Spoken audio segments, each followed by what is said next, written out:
اس نے فوراً حکم دیا کہ سادات میں سے بزرگ افراد کو نہایت ادب و احترام سے گزارش کریں کہ وہ یہاں تشریف لائیں تاکہ میں اس مقام کی اور یہاں نزول انوار الہی کی حقیقت کو پا سکوں۔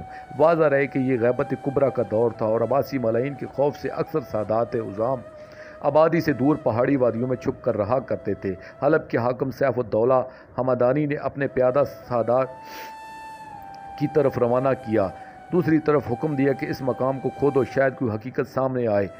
فوجیوں نے کدالوں سے وہ جگہ کھودی تو 2-3 فٹ کی گہرائی سے ایک پتھر برآمد ہوا جس پر لکھا ہوا تھا کہ ھذا قبر الحسن بن الحسین بن علی ابن ابی طالب علیہم الصلاۃ والسلام۔ کچھ صاحبان انصاف نے اس شہزادے کا نام جناب محسن علیہ السلام بھی لکھا ہے۔ جس وقت یہ کتبہ برآمد ہوا تو سیف الدولہ حمدانی نے اسے دیکھتے ہوئے روتے ہوئے کہنے لگا، یہ بات میری سمجھ میں نہیں آ رہی کہ کہاں مدینہ اور کہاں حلب۔ اب تو یہ معلوم کرنا بہت ضروری ہے کہ یہ پاک شہزادہ یہاں کیسے اور کن حالات میں تشریف لائے تھے، یہاں ان کی شہادت اور تدفین کے اسباب کیا تھے اور ان کا مزار یہاں کیسے بنایا گیا ہوگا۔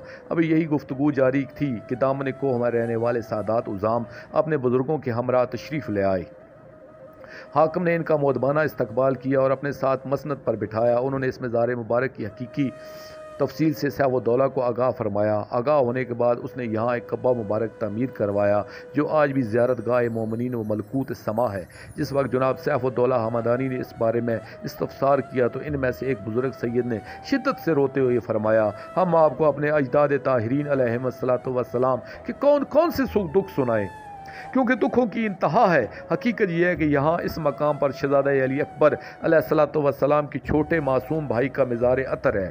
جس وقت قافلہ تسلیم و رضا کربلا سے شام کی طرف سفر کر رہا تھا تو دوران سفر وہ حلب سے روانہ ہو کر یہاں سے گزر رہا تھا۔ اس وقت یہ پاک معصوم شہزادہ علیہ الصلاۃ والسلام محمل میں اپنی پاک والدہ گرامی کی آغوش عاطفت میں موجود تھا۔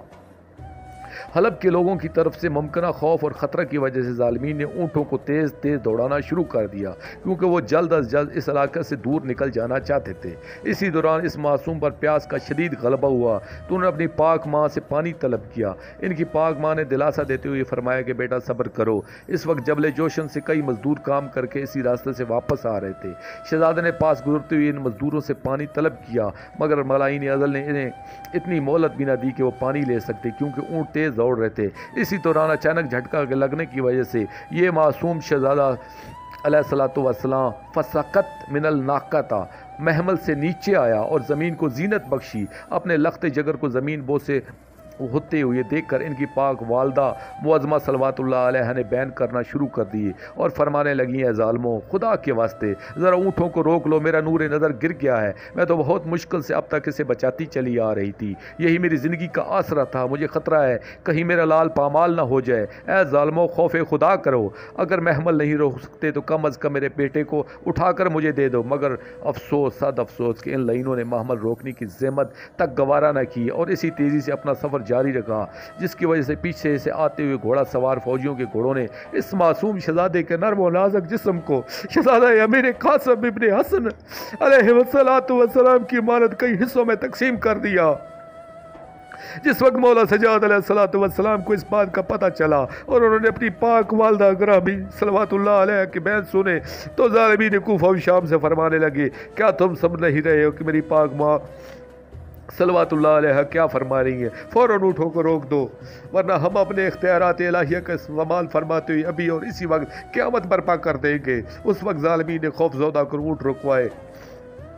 آپ جلدی سے اپنی ناکہ سے اترے اور اس جگہ پہنچے کہ جہاں کے معصوم بھائی نے زمین کو زینت بخشی۔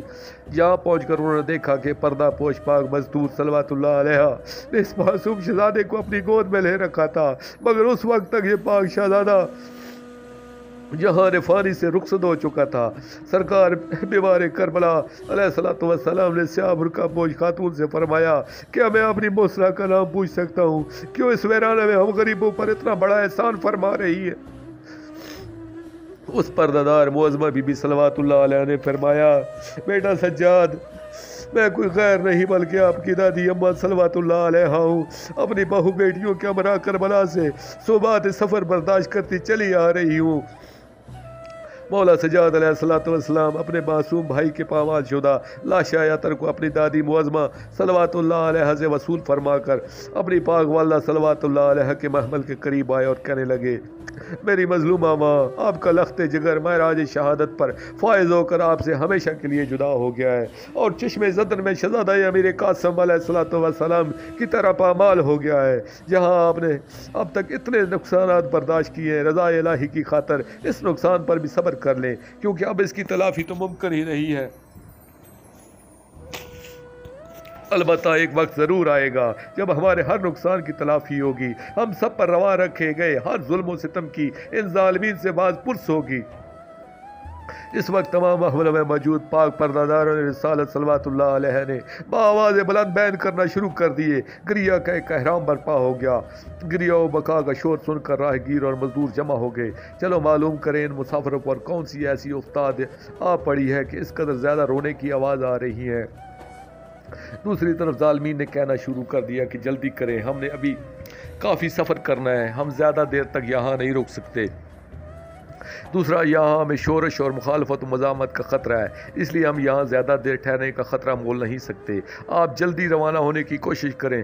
اس وقت سرکار مولا سجاد علیہ الصلوۃ والسلام اپنے کمسن بھائی کی لاش کو ہاتھوں پر اٹھائے حلب کے مزدوروں کے پاس آئے اور فرمانے لگے کہ یہ ظالمین ازل ہمیں اتنی مہلت نہیں دے رہے ہیں کہ ہم اپنے اس معصوم شہید کے لاش عطر کو دفن کر سکیں، اس لیے میں اس کی لاش آپ کے سپرد کرنا چاہتا ہوں۔ آپ سے گزارش کرتا ہوں کہ ہم غریبوں پر احسان کرنا، میرے اس کمسن معصوم بھائی کو مسافر سمجھ کر یہی اسی راستہ کے قریب ایک چھوٹی سی قبر بنا کر دفن کر دینا، تاکہ یہ معصوم اس ویرانہ میں بے گور و کفن نہ رہ جائے۔ قافلہ تسلیم و رضا کی روانگی کے بعد حلب کے مزدوروں نے اس پاک شہزادہ کی یہاں قبر بنائی اور اسے دفن کر دیا، ساتھ ہی یہ خطبہ بھی لگا دیا۔ پھر چونکہ اس مزار کی حفاظت کرنے والا کوئی نہیں تھا، اس لیے وقت گزرنے کے ساتھ ساتھ امداد زمانہ کے ہاتھوں اس کے آثار مٹتے چلے گئے۔ اب خلائی کے دو جہاں نے اپنے انوار الہیہ کا نزول فرما کر اظہار ذات کا خود بندوبست کیا ہے، اس لیے ہمیں امید ہے کہ اب اس معصوم شہزادہ علیہ الصلوۃ والسلام کے مزار مقدس کا نام و نشان قیامت تک باقی رہے گا اور انشاءاللہ کبھی کوئی اسے بے نام نہیں کر سکے گا۔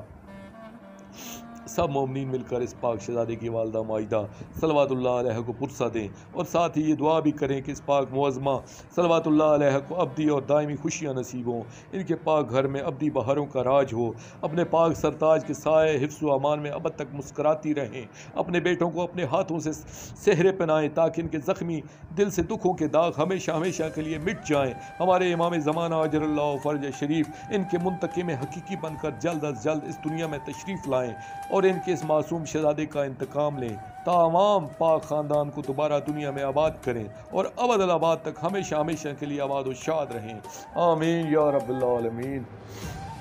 دوستو، آخر میں شکریہ ادا کروں گا اپنے مرشد کریم سید محمد جعفر الزمان نقوی البخاری سرکار دامِ ظلہ تعالیٰ کا۔ یہ مضمون میں نے ان کی کتاب مجالس المنتظرین علی روضۃ المظلومین جن چہارم سے پیش کیا ہے۔